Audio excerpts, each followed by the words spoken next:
Thank you to our friends at Babbel for sponsoring today's video. Should you have big dreams? Of course you should. Should you dream of building a mansion on the ocean if that's your thing? Yes. Should you dream of the log cabin? Yes. If you want a Lamborghini or the new Ford Bronco, should you put? Yeah. Yes, yes, yes. If you want the family, if you want the body, should you think about? Yeah, absolutely. Here's where everybody goes wrong. You dream about the end.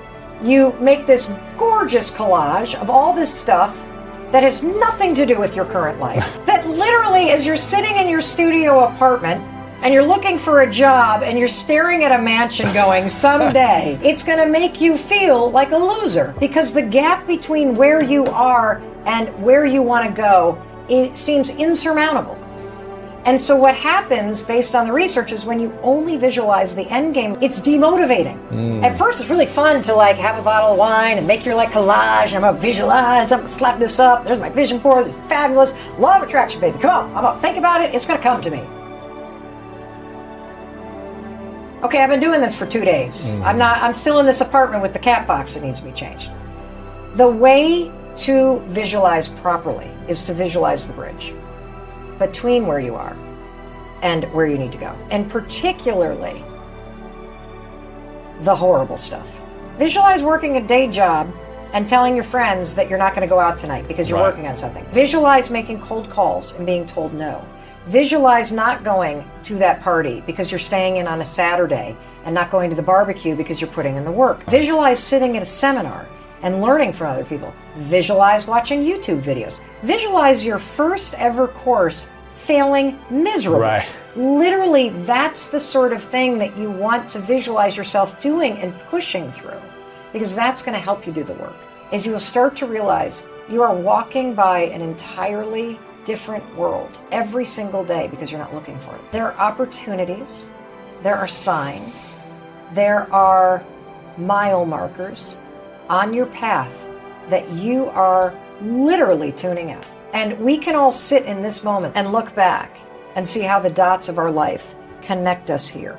You start to ground yourself in the idea that this too is a dot on the map of your life, and it is leading you somewhere incredible. Law of attraction is simply your thoughts become things. And it's true. We've talked all about how when you have negative self-talk, it tends to draw more of that to you. I think about it like lint in a dryer. Once negative stuff starts collecting, it collects a lot more.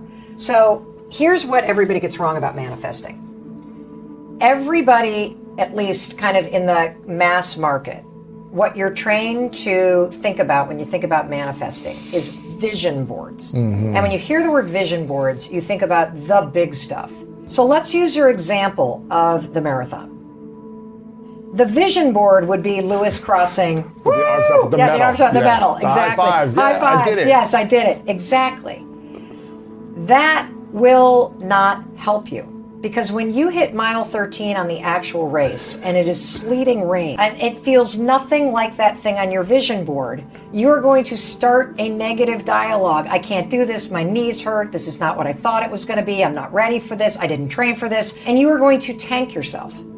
What you do by visualizing the bridge is you train your nervous system and your mind to do the hard work. So you should visualize not crossing the finish line, but what is it like to be at mile 12 when your batteries run out on your earbuds? No, I'm serious. And you keep going. What's it like when your shoelace breaks and now your heel is lifting and you're starting to get a blood blister at mile 17? What's it feel like when you wake up and it is pouring rain and you visualize yourself running anyway? That way, when you visualize the work, you are preparing your body for it, so you're not resistant to it when it comes. And so you are literally building up almost like this resilience and this muscle inside of you to do the work to get the thing. So yeah, create the vision board, but make sure in addition to crossing the finish line, you have somebody running in the rain. You have somebody who, you have an alarm clock that says 5:13. You have, these images that show the stuff that you don't want to do. So like for people who want to launch a business, for example, like a lot of people that I'm sure follow both of us are dying to launch a business or interested in being an influencer, social media, or making money online. And what you visualize are the checks, or you visualize the money you're going to make, or you visualize how cool it's going to be when you're a lifestyle entrepreneur, whatever the hell it is. Don't do that. I am constantly training my mind to work for me. And there's this little trick that I talk about in the book that is all sort of the beginning of having a high five attitude. And a high five attitude is the ability to catch yourself when you're going mentally low and to flip yourself back up into a high five attitude. Okay. The thing that I know to be true is that you cannot control the things around you. You can't control what's going to happen. You can't even control how your nervous system might respond or what thoughts might pop into your head. But you can always choose what you do next and what you make it mean, right? And so that's where all the power is.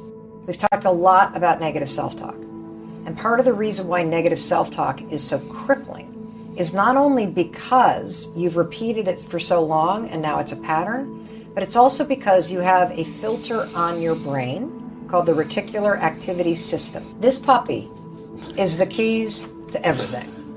And it's remarkable that most of us have never heard of it. We've experienced it, but we don't know how to use it to our advantage. So the RAS, imagine a hairnet on your brain, only it's like electric, meaning it's alive, okay? Now, the RAS has one job, and the job is block out 99% of what's going on and let in 1% of what's going on. Our brains at this moment in history are having to process about 34 days worth of cell phone data in one day. It's crazy. And so your RAS has a monster job. It's like a bouncer at a bar. You're not coming in, you can come in. There are only 4 things that automatically get through the bouncer in your brain, the RAS. Number 1, your name. So you've experienced being in a crowd.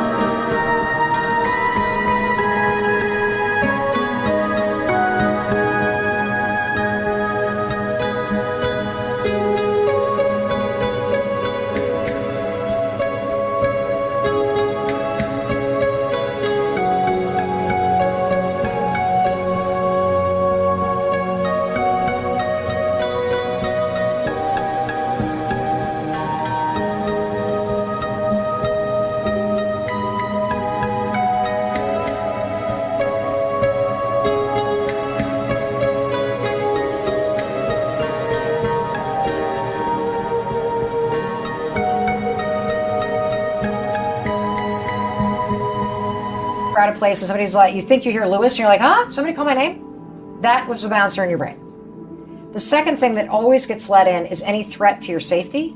So there are loud noises all the time, but only ones in close proximity make you go like this. That was the bouncer in your brain letting it in. Okay. The third thing that gets let in is when you sense that your partner is interested in sex with you or somebody else. And the fourth one, and this is the $1 billion thing that everybody needs to know.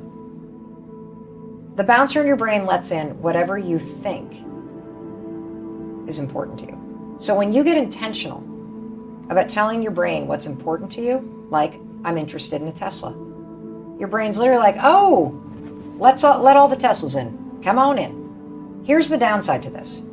If you have told yourself that you are a bad person for the last 10 years, guess what your brain thinks is important? Examples that mean you're a bad person. Right. So I'm going to give you a very specific example. So I personally don't think I'm a bad person. I don't think I'm perfect, but I know I do my best. I mean well. I don't have that story about myself at all. I used to, but I don't. Let's say I oversleep and I miss the dentist.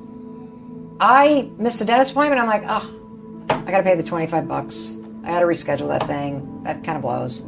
That's all I think. And then I go on. My daughter, who constantly beats herself up and says she's a bad person. This is a real example, by the way.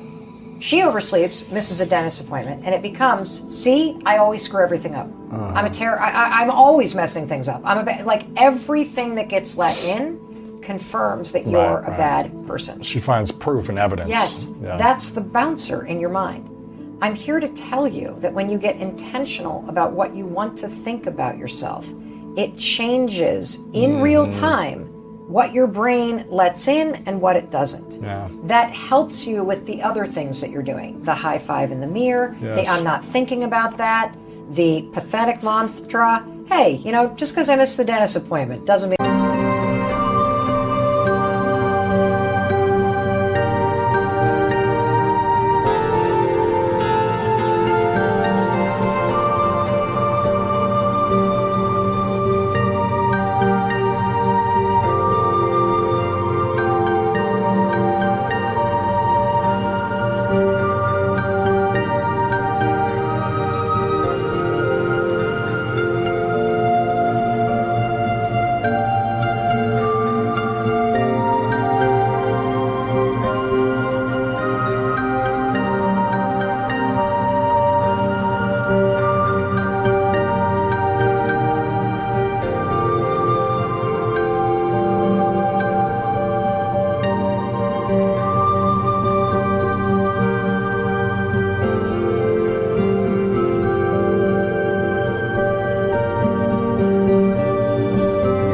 I'm a bad person. Yeah. I'm doing the best I can here.